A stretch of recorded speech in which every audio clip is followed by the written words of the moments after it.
أعوذ بالله من الشيطان الرجيم.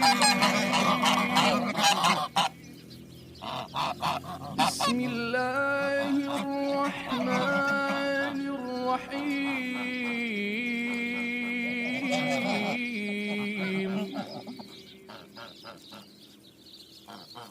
إن في خلق السماوات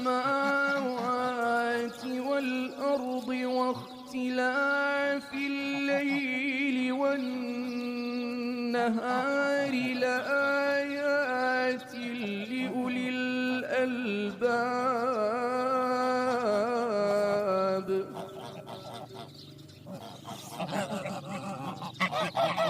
الذين يذكرون الله